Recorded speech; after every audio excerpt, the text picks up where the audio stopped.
I want to tell you about an essential vitamin you've probably never heard of. If you're a parent or plan to be one, it might be more important to your child's growth than all other vitamins combined, and only you, a parent, can provide it. I call it vitamin N, the word no. More and more children, I find, are suffering from vitamin N deficiency, and they, their parents, and our entire culture are paying the price.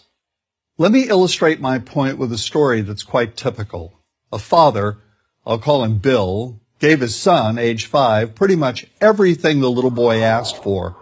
Like most parents, Bill wanted more than anything for his son to be happy, but he wasn't. Instead, he was petulant, moody, and often sullen. He was also having problems getting along with other children. In addition, he was very demanding and rarely, if ever, expressed any appreciation, let alone gratitude, for all the things Bill and his wife were giving him. Was his son depressed, Bill wanted to know? Did he need therapy? His son, I told him, was suffering the predictable ill effects of being overindulged. What he needed was a healthy and steady dose of vitamin N. Overindulgence, a deficiency of vitamin N, leads to its own form of addiction. When the receiving of things begins to generate nothing but want for more things. One terrible effect of this is that our children are becoming accustomed to a material standard that's out of kilter with what they can ever hope to achieve as adults. Consider also that many, if not most, children attain this level of affluence not by working, sacrificing, or doing their best, but by whining, demanding, and manipulating. So in the process of inflating their material expectations, we also teach children that something can be had for next to nothing. Not only is that a falsehood, it's also one of the most dangerous, destructive attitudes a person can acquire.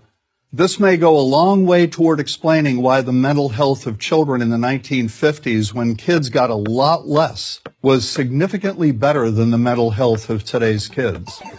Since the 50s, and especially in the last few decades, as indulgence has become the parenting norm, the rates of child and teen depression have skyrocketed.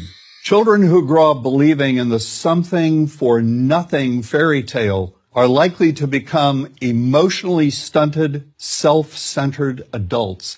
Then, when they themselves become parents, they're likely to overdose their children with material things. The piles of toys, plushies, and gadgets one finds scattered around most households. In that way, overindulgence, a deficiency of vitamin N, becomes an inherited disease. An addiction passed from one generation to the next. This also explains why children who get too much of what they want rarely take proper care of anything they have. Why should they? After all, experience tells them that more is always on the way. Children deserve better. They deserve to have parents attend to their needs for protection, affection, and direction. Beyond that, they deserve to hear their parents say no far more often than yes when it comes to their whimsical desires. They deserve to learn the value of constructive creative effort as opposed to the value of effort expended whining, lying on the floor, kicking and screaming, or playing one parent against the other. They deserve to learn that work is the only truly fulfilling way of getting anything of value in life, and that the harder they work, the more ultimately fulfilling the outcome. In the process of trying to protect children from frustration, parents have turned reality upside down. A child raised in this topsy-turvy fashion may not have the skills needed to stand on his or her own 2 feet when the time comes to do so. Here's a simple rule. Turn your children's world right side up by giving them all of what they truly need, but no more than 25% of what they simply want. I call this the principle of benign deprivation. No. Vitamin N. Dispense it frequently. You'll be happier in the long run, and so will your child. I'm John Rosemond, author and family psychologist for Prager University.